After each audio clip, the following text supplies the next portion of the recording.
Bon, alors nous allons commencer. Bonjour mesdames, bonjour messieurs, bienvenue sur le stand Inside Zen. Donc ça me fait très plaisir de partager avec vous le Feng Shui, aujourd'hui qui est ma passion, et les bienfaits du Feng Shui bien sûr. Avant de rentrer dans le vif du sujet, j'aimerais vous dire quelques mots sur moi et mon parcours. Donc je m'appelle Laura Eleini et je suis fondatrice d'Inside Zen. Avant d'arriver au Feng Shui, j'ai eu d'autres activités professionnelles. J'ai fait une formation en gémologie, les pierres et les diamants. J'ai ouvert un showroom de bijoux et par la suite, je me suis dirigée vers l'immobilier, où je suis restée longtemps dans un cabinet d'immobilier. Mais au fait, au bout d'un moment, je me suis rendu compte que ce qui était vraiment très important, c'était comment les gens se sentaient, plus que les mètres carrés. Donc, j'ai voulu suivre une formation de Feng Shui, et c'est pour ça que je suis là aujourd'hui. Je suis aussi maman, mais d'un jeune adolescent. Donc, la phase bébé, ça fait déjà un petit moment. Et dans cette conférence du Feng Shui, au fait, je vais d'abord vous donner les bases du Feng Shui, vous expliquer ce que c'est, et par la suite on va arriver au Baby Feng Shui. Sinon vous n'allez pas comprendre comment on articule une chambre de bébé. Alors j'avais envie de vous poser quelques questions. Combien d'entre vous ont déjà entendu parler du Feng Shui? Personne, d'accord. Qui sait exactement? Ah oui, vous. Donc, si vous n'avez pas trop entendu parler, les autres personnes, vous ne savez pas trop ce que c'est, je pense. Non, d'accord. Et vous n'en avez jamais fait chez vous, alors j'imagine non plus. D'accord. Vous n'avez pas fait appel à un consultant, une consultante? Ok, donc tout est ouvert. Donc, qu'est-ce que le Feng Shui? Le Feng Shui, c'est un art de vivre. Donc, dans notre culture européenne, au fait, on fait très attention à notre santé, à notre alimentation, à notre aspect physique et au visuel de notre habitat. Donc on utilise énormément la vue. Mais en Feng Shui, au fait, on va utiliser, à part la vue, 3 autres sens qui sont très importants. Il y aura le toucher pour les matières, l'ouïe pour quand on met une fontaine, c'est pour la circulation de l'eau, et l'odorat pour l'encens qu'on va de temps en temps mettre dans certaines pièces. Dans la culture... Attendez, je jongle. Dans la culture chinoise, les murs de l'habitat ou de l'entreprise, bien sûr, ont une importance fondamentale. Aussi bien... Pas encore, mais c'est pas grave. Aussi bien pour le bien-être des gens que pour leur vie quotidienne. Et moi, aujourd'hui, ce que j'ai envie de vous communiquer, c'est, dans cette conférence, c'est comment est-ce qu'on va combiner les deux, c'est-à-dire le bien-être visuel à travers la décoration et le bien-être intérieur qui est généré par une bonne circulation d'énergie. C'est ça qui constitue le Feng Shui. Donc, comme le disait Lao Tzu, la maison, c'est pas juste les murs, mais c'est l'espace qu'il y a entre. Et c'est ça qu'on va découvrir tout au long de cette conférence. Encore une fois, voilà. Et encore une fois, voilà. Donc qu'est-ce que le Feng Shui? Le Feng Shui, c'est une science et un art qui nous enseigne l'étude des énergies cosmiques et comment on les utilise dans notre environnement. J'imagine qu'il vous est déjà arrivé d'avoir un coup de cœur pour une maison ou comment vous l'avez choisi. Tout ça, c'est ce qui constitue le Feng Shui. Ce sont des choses qu'on ne peut pas voir, mais on a des ressentis de bien-être ou des fois de mal-être. Donc le Feng Shui nous permet d'acquérir l'harmonie dans son habitat pour avoir meilleure santé, plus de prospérité et une vie de famille plus tranquille. Le Feng Shui découle de la philosophie taoïste. La philosophie taoïste nous dit en réalité que tout doit être mouvement et tout est changement permanent. Donc en Feng Shui, il n'y a pas de place pour l'immobilité, pour la stagnation. Si vous avez de la stagnation chez vous, le Feng Shui est bloqué. Alors, pour vous un petit peu quand même, un petit peu d'historique sur le Feng Shui, c'est quand même important de savoir d'où il vient.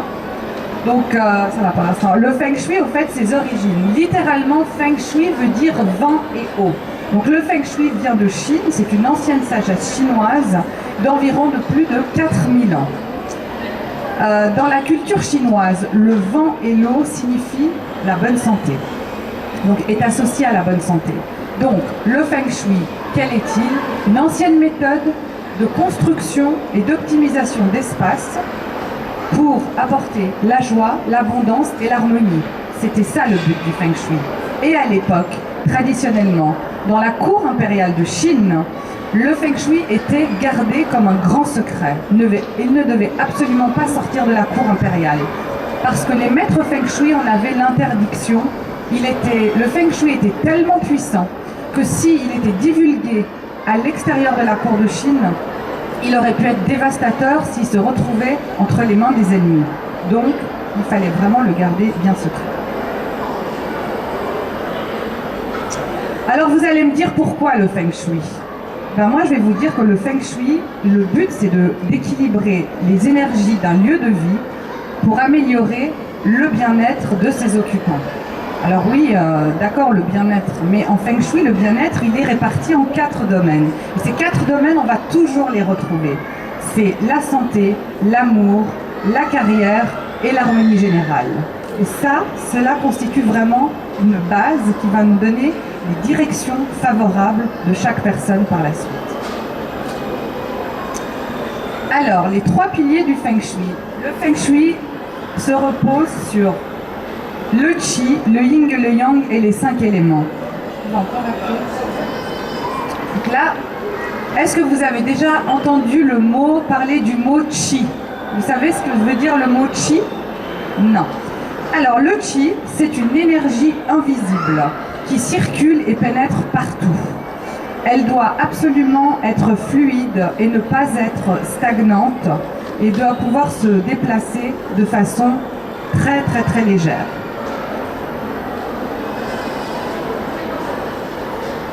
Voilà. Et le yin et le yang, là je pense que tout le monde connaît ou a entendu parler. Le yin et le yang.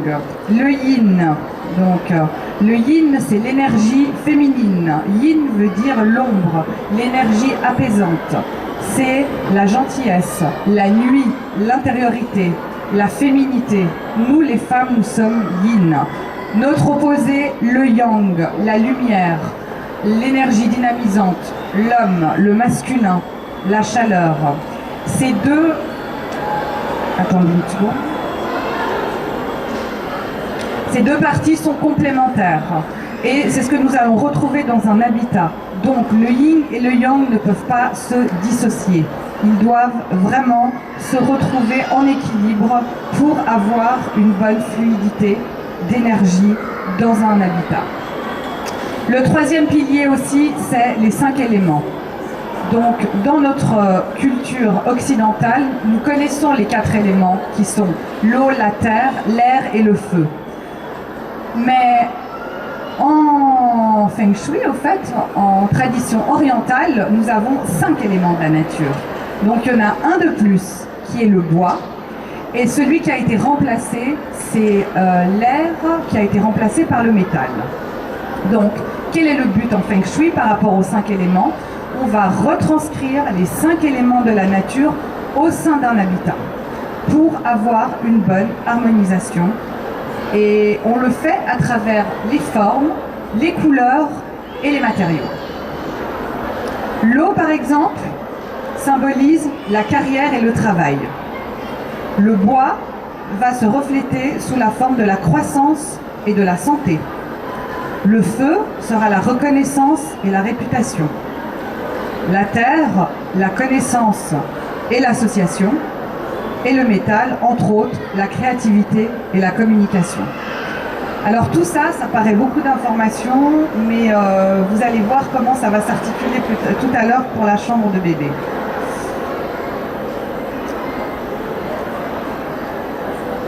Alors, la magie du Feng Shui, c'est de relier le monde du visible et de l'invisible. Ça paraît assez spécial, mais c'est effectivement ça.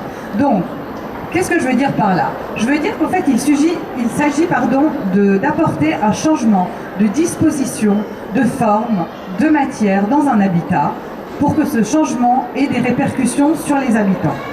Par exemple, vous avez un salon qui est tout blanc.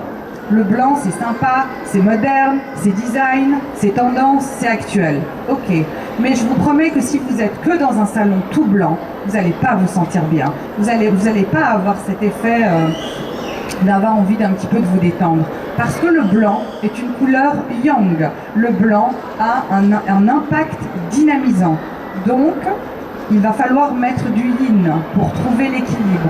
Et le yin, on va le trouver à travers de douceur, du voilage, des rideaux, des coussins, un tapis. On va mettre une couleur un petit peu plus chaude et là vous allez avoir votre équilibre. Voilà, nous arrivons maintenant au cœur du sujet après vous avoir donné les bases du Feng Shui. Donc, chez Inside Zen, nous nous sommes spécialisés sur les chambres de bébé. Parce que moi, étant moi-même maman, j'ai réalisé à quel point il était vraiment important que le bébé se développe dans un environnement le mieux possible, qu'il soit le plus détendu, le plus reposé et qu'il soit vraiment heureux. Donc, Baby Feng Shui, c'est quoi? C'est l'étude Feng Shui d'une chambre de bébé. C'est-à-dire, pour commencer, que le lit, la commode, l'armoire, le tapis de jeu et le coffre à jouets auront un espace bien défini dans la chambre. Alors pourquoi le Baby Feng Shui? Chambre bébé versus chambre d'adulte. On y arrive. Donc ayant travaillé beaucoup sur ce concept, je me suis rendu compte que de toute façon l'espace bébé, la chambre de bébé, représente tout son monde. Ça représente vraiment son monde de jour et son monde de nuit. Alors que chez nous les adultes, notre chambre à coucher au fait, elle représente que notre monde de la nuit, c'est-à-dire le sommeil et l'amour. Donc, l'enfant a besoin d'avoir dans sa chambre ces deux espaces bien définis. L'espace dynamisant qui est l'espace yang et l'espace apaisant qui est l'espace yin. Donc à travers ça, au fait, l'enfant aura une chambre qui devra vraiment respirer la sérénité, la propreté, la tranquillité et la sécurité. Soyez très vigilants au sujet de la sécurité des chambres des enfants. À commencer par sécurisez bien les fenêtres. Mettez bien des caches à tous les endroits où il y a des prises. Ne laissez pas traîner des fils. Évitez les objets lourds, les objets pointus. Privilégiez les meubles aux angles arrondis, pas de pointe. Toutes ces choses-là sont vraiment très très importantes. Bien sûr, dans une chambre d'enfant, on va avoir des couleurs douces et reposantes et on va essayer de privilégier aussi les textures douces et moelleuses pour qu'il y ait une bonne circulation du chi. Donc l'atmosphère sera bien quand même paisible et harmonieuse. L'éclairage sera aussi important. On aura deux sortes d'éclairage dans une chambre d'enfant. Quand on sera dans son espace jeu, son espace éveil et développement, qui est son côté yang, son côté dynamisant, on aura une lumière plus forte. Et puis de l'autre côté de la chambre, le côté yin, on aura une lumière beaucoup plus douce, une veilleuse, un petit abat-jour, pour le préparer psychologiquement à aller rejoindre le sommeil. Donc, j'insiste vraiment pour vous dire qu'il est très important de séparer ces deux zones dans la chambre de bébé. Je vais aussi un petit peu vous parler d'une chambre d'enfant parce qu'il y a des choses qui sont aussi très très importantes à tenir en ligne de compte. Un enfant a absolument besoin d'avoir une tête de lit et son lit devra être vraiment placé contre un mur. Cela va lui apporter un sentiment de sécurité. Ne mettez pas d'objets sous le lit de bébé. Tout cela ne lui permettra pas d'avoir un sommeil paisible. Ça va le perturber. Petite parenthèse, au même titre que nous les adultes, évitez d'avoir quoi que ce soit sous votre lit. Donc privilégiez bien sûr aussi pour les enfants les meubles aux angles ronds. S'il y a des étagères qui sont pleines de livres dans sa chambre, je vous suggère de les couvrir avec un rideau le soir pour justement éviter qu'ils ressassent et qu'ils ruminent, parce que les livres en Feng Shui, c'est la connaissance. Et nous, le but, c'est qu'on veut que l'enfant puisse avoir son esprit libre et reposé lorsqu'il va rejoindre le sommeil. Éviter aussi les lits superposés, parce que le dormeur aura un sentiment d'oppression. Éviter tout ce qui est mansardé et de faire dormir votre enfant sous une poutre, parce que la poutre en Feng Shui, c'est une agression. Et bien sûr, si dans sa chambre il y a une télé ou un écran d'ordinateur, n'oubliez pas de le couvrir pendant la nuit. Dans une chambre d'enfant aussi, ou de bébé, je ne sais pas si vous aimez les animaux, mais en tout cas, au niveau de l'aquarium du poisson, évitez de mettre un aquarium dans sa chambre. L'aquarium a une énergie très yin, très féminine, endormissante. Un enfant, un bébé et plus tard un enfant, comme il a ces deux espaces dans sa chambre, il a l'espace où il va devoir faire ses devoirs, il va devoir aussi donc se concentrer. Si vous lui mettez trop de yin dans sa chambre, il va commencer à avoir cet effet trop relaxant. Si vous lui mettez, alors une petite plante, oui, mais pas trop grande, parce que la plante est une énergie très yang. Et si vous lui mettez une grande plante, il va être trop stressé.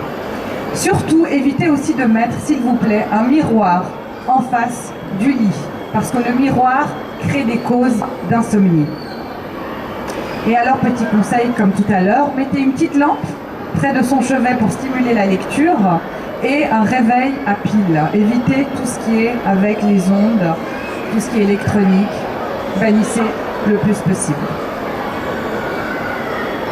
Donc, comment est-ce que ça s'articule une chambre d'enfant? Comment est-ce qu'on va positionner son lit?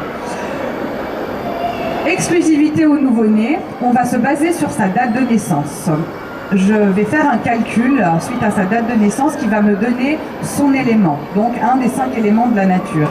Cet élément de la nature va me donner une de ces directions, enfin ces 4 directions favorables. Et en fonction de ça, je saurai comment placer son lit afin qu'il ait un sommeil paisible. Évidemment, ça se fait aussi pour les adultes.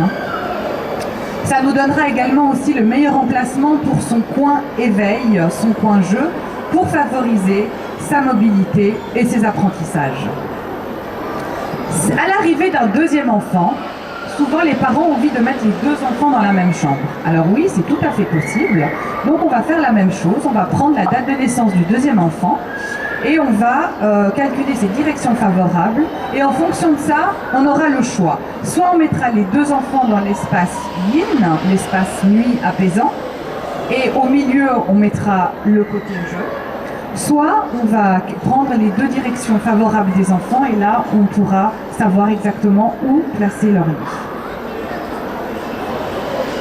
Elodie ? Alors voilà, une belle image de bébé qui dort paisiblement, et j'avais envie de partager avec vous une de mes expériences au fait. Donc j'ai une de mes clientes qui m'a demandé conseil parce que son fils au fait, âgé de 6 mois, ne dormait pas du tout.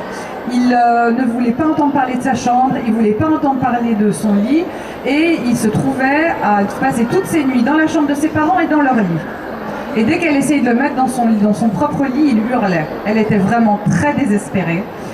Et donc, je lui dis, écoutez, je vais venir, on va faire un état des lieux. Donc, au fait, j'ai réaménagé la chambre du petit et j'ai repositionné son lit que j'ai mis dans un coin. Parce que son lit n'était pas dans un coin. Et là, évidemment, j'ai calculé ses directions favorables. Et là, au fait, le petit bout de chou, il s'est senti protégé. Donc, par la suite, sa maman, bien sûr, l'a remis dans sa chambre, dans son lit. Comme il se sentait sécurisé et protégé, il a passé des bonnes nuits. La maman a pu retrouver un sommeil normal et aussi une vie de couple, heureusement pour elle. Alors, pour les 5 éléments, en fait, place au dynamisme des secteurs. Lorsque je visite une chambre, en fait, de bébé, je fais déjà un état des lieux. C'est la première des choses. Et très rapidement, je peux apporter des correctifs au niveau des dispositions et des objets. Par exemple, si une chambre de bébé est totalement dans les tons pastels, je vais pouvoir vous dire, mettez une pointe de couleur yang, dynamisante, dans le coin jeu, puisque c'est un espace qui doit être plus en activité. Ou encore, par exemple, je peux apporter une touche de bois pour stimuler la croissance, par un petit bambou ou un tableau végétal, ou une petite touche d'eau pour le développement social. À travers, on peut rajouter un poisson qui attire la sagesse. Voilà, maintenant je vais vous illustrer les 5 éléments et voir comment est-ce qu'on peut les introduire dans une chambre de bébé. Parce que vous vous rendez bien compte et vous vous doutez bien que introduire des 5 éléments dans une chambre de bébé sera absolument pas pareil que dans un habitat pour des personnes adultes. Donc ici, la notion de l'eau, au fait, pour une chambre de bébé, va déjà utiliser les couleurs du bleu, du turquoise et du lilas. Il y a aussi le noir, mais on va éviter le noir pour une chambre de bébé. Et les matières que nous allons utiliser sont surtout le verre et le miroir. Donc, vous avez une petite pieuvre, un poisson, vous pouvez également peindre un mur en bleu et y mettre un bateau. Ça va vous donner justement refléter l'eau. Un petit miroir pour là une petite chambre de fille. Et j'ai quand même rajouté un élément bien feng shui qui est la fontaine. On peut tout à fait mettre une fontaine dans une chambre d'enfant. Bien sûr, si vous la mettez en route la journée, pas la nuit. Et mettez-la en hauteur aussi. Donc la fontaine, c'est la circulation d'énergie. Pour le bois, au fait, donc le bois, tout à l'heure, je vous ai dit qu'on pouvait stimuler par une petite plante. Donc là, vous avez un bambou. On peut aussi mettre, donc les couleurs du bois sont le vert et le marron.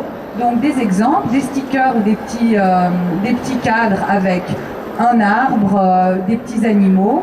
Ou par exemple, pour relier le feng shui, la décoration, vous avez des rideaux verts tenus par 2 girafes marron. De l'autre côté, vous avez le joli petit teddy bear que je pense chaque enfant a dans sa chambre. Et vous avez aussi une idée d'un mur vert avec une chaise et armoire avec des stickers d'arbres. Voilà des idées comment on peut articuler l'élément bois dans une chambre d'enfant. Après, on passe au feu. Alors le feu, évidemment, il a des couleurs plus chaudes. On passe au rouge, au fuchsia, à l'orange. Ces couleurs qui sont plus dynamisantes. Et on les retrouve sous forme de lampes veilleuses, plastiques, des mobiles, des jouets en plastique. Tout cela représente l'élément feu. Élodie ? La terre est représentée par les couleurs de la terre, l'ocre, le beige, le ciel, le taupe, le jaune, le marron. Là, j'ai trouvé des éléments assez parlants en fait. Vous avez un tapis de jeu central avec les éléments de la terre, Mr. Potato que je trouve vraiment très sympa, qui a vraiment toutes les couleurs de la terre, la petite Sophie que tous les bébés ont normalement pour se faire les dents, et un élément bien feng shui, c'est un carré zen avec du sable et des pierres ou galets que vous pouvez mettre bien sûr en hauteur pour pas que bébé mette ses doigts dans le sable. Et si vous aimez bien aussi cette idée de faire sculpter le pied ou la main de bébé, on aime bien aussi des fois avoir ça comme souvenir avec de la terre, et vous pouvez tout à fait le mettre dans le secteur terre de la chambre de bébé. Et le dernier, le métal. Donc le métal, comme son nom l'indique, est représenté par tous les objets en métal, que ce soit en argent ou en cuivre. Les couleurs qui lui sont attribuées sont le gris, le blanc, le doré, l'argenté. Donc ici des petits exemples, des grelots, un cadre, une tirelire et un bibelot en haut et un joli éléphant pour amener aussi un petit peu de douceur. Donc voilà comment on peut stimuler la chambre d'enfant à travers ces objets. Donc voilà, vous connaissez maintenant les bases du Feng Shui. Est-ce que vous avez des questions? Non? D'accord. Donc voilà, ma mission en fait consiste à vous apporter équilibre et harmonie dans votre lieu de vie ou sur votre lieu de travail. En ayant fait une analyse approfondie de votre lieu de vie et des gens qui y habitent, je vais pouvoir vous proposer des aménagements qui permettront une très bonne circulation d'énergie et qui pourra vous apporter la santé la prospérité, des relations harmonieuses et j'espère la sérénité. Voilà, merci d'être venu écouter la conférence et j'espère que ça vous a donné quelques indications et ça vous a plu. Merci. Qu'est-ce que tu es beau, toi?